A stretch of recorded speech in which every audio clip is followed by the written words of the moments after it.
It's a few weeks, New Yorkers picking their next mayor. The latest poll showing former Governor Andrew Cuomo gaining some ground after incumbent Eric Adams' exit, but Democrat Zohran Mamdani still firmly in the lead. But not everyone's excited for a Mayor Mamdani. Some are ditching the city for suburbs like Westchester, as the socialist housing platform includes a tax hike on top earners. And look who we have. Westchester real estate agents Heather and Zach Harrison joining me now. Thanks for being here. Heather, I'll start with you. What are clients telling you? Thank you for having us. Sure. We really appreciate it. Well, clients, since July, I would say we've had a very busy summer and early fall, are a little bit concerned about the outcome of the primary and trying to get ahead of it.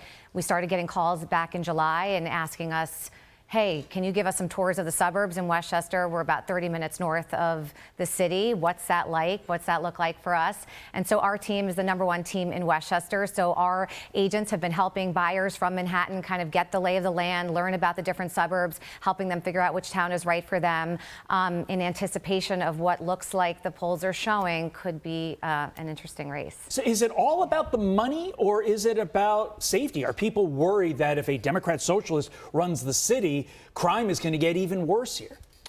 We're hearing just a lot of concerns about the mayoral election, a lot of concerns about taxes, and a lot of concerns about security. One of the great things about Westchester County is we have no resident income tax in most of the towns in the county. So that's really exciting and special for a lot of people. And they can be in our area with a great scenic beauty and only be a half hour from the city with no resident income tax. So that's very attractive. Would you put this on the level of people fleeing the city during COVID? Actually, it's literally what it feels exactly like that. So during COVID, we saw people panic a little bit and calling us, and that really happened literally right after the primary back in July, like I mentioned. And it does feel a little bit reminiscent of that. I'll give you a great example. We are already seeing bidding wars in anticipation of the election. And in Westchester County, to give you an example, we've had a crazy amount of showings, over 75 showings on a listing we had last week, 75 showings from Wednesday to Sunday. And guess how many offers? How many? 24. How much above asking? $700,000. Above asking? Above asking. The contract's going to be signed today. Yes. Oh, my. It's highly competitive. I think people are really nervous. Very reminiscent of the COVID era. Yeah. Absolutely. Describe to me, Zach, the typical client. Is it a single guy, a single gal, or is it families that are saying, hey, we got to get out of this? We represent all clients, and we love doing that, single people, married folks. But a lot of our clients that we work with are living in the city. They have young children, or they're expecting children. They're looking for more space. They're looking for great schools, and they reach out to us. And we've been very blessed to work with a number of really amazing clients over the years. And most recently, the team has just been extraordinarily busy. Heather, bring us inside the mindset of some of the people that may be moving, because the rest of the folks out there may not. If you're a New Yorker, if you're a city person, like you've decided you're going to spend your life here, you are never moving. This is going to be where you live and die.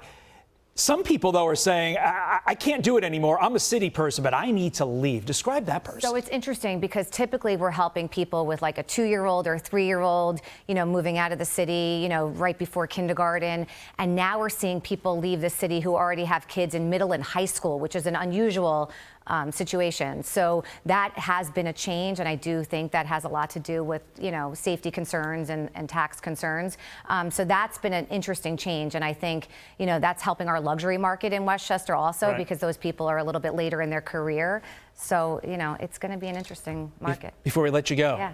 This is before the election. We're about a month out. What happens if Mamdani wins? What happens to $700,000 above asking? Does that go to $1 million above asking? It's going to keep going up. I mean, this is a great time to be a seller. That's my pitch today. But there's not a lot of inventory. There's no inventory. The inventory is down over 70% in Westchester since pre-COVID levels. It's pretty incredible. And deals are up in contract over 15% from this time last year. I know you're pitching Westchester, but I know there are a lot of folks in Florida, South Carolina right now who are thinking to themselves, hey, I'm a real estate agent. Let me make some calls over there, cold calling to see who wants to move. Heather and Zach, thanks so much. Obviously, you're busy. We appreciate you coming in. Thanks for having us. Thank you so much, and good luck with the onslaught. I'm Steve Doocy. I'm Brian Kilmeade. And I'm Ainsley Earhart. And click here to subscribe to the Fox News YouTube page to catch our hottest interviews and most compelling analysis.